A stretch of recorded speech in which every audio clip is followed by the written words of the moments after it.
Okay, this is the last little bit for chapter 9.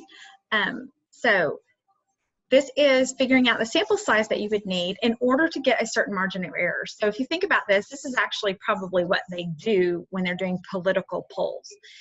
So they want to have an error of only 5% each direction. And so because of that, what they do is they use this formula to calculate if that's what I want, and I have an approximated point estimate from a prior estimate, then how many people do I need to have in my sample size to have a margin of error of only 5%?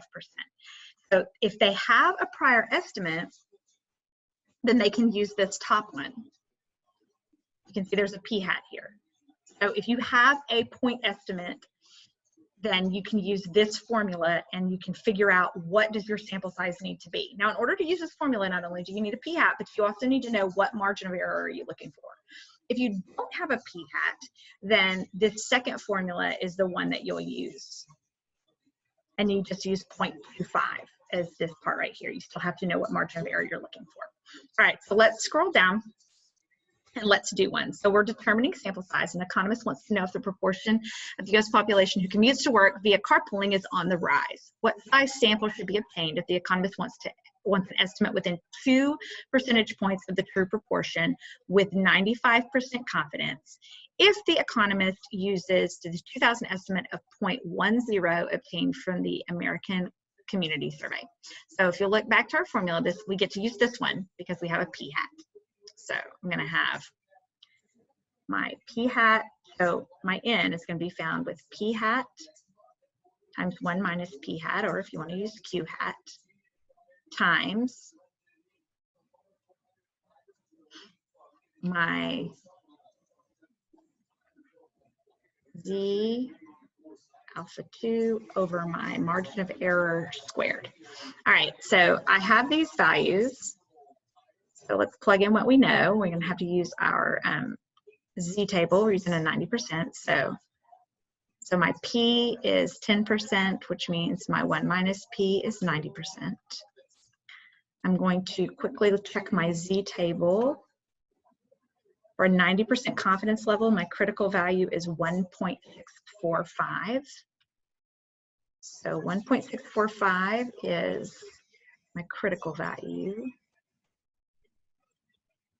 And my margin of error was 2 percentage points, so 0.02 squared. And then we're going to plug that into our calculator.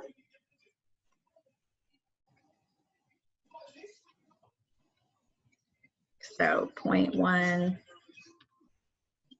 times 0.9 times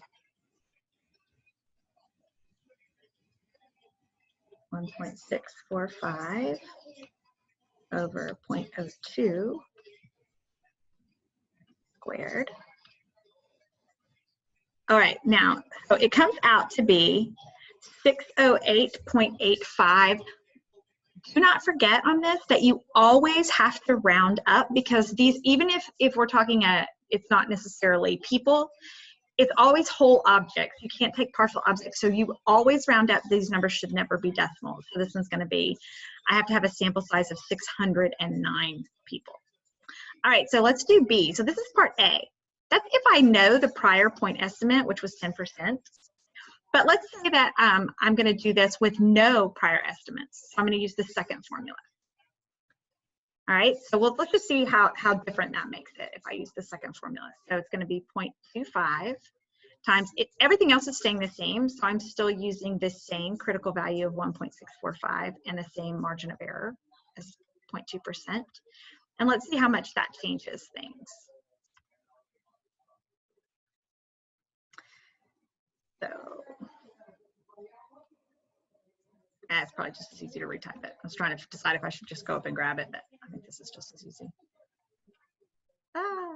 Unless I do that, which is, oh my gosh, seriously? So I said that and I can't type. All right, times alpha y equals 1.645 over 0.02 squared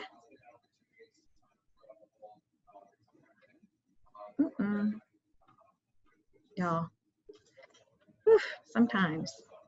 Just do that. Okay. Wow. 1,691 people. Actually, you've got to round up. You have to round up. Even though it's 91.2, that little portion of a person is going to affect my confidence interval. So it's going to be 1,692. Do not forget that you have to round up. All right, so that's it. When you're working on these, just don't forget to keep those formulas new.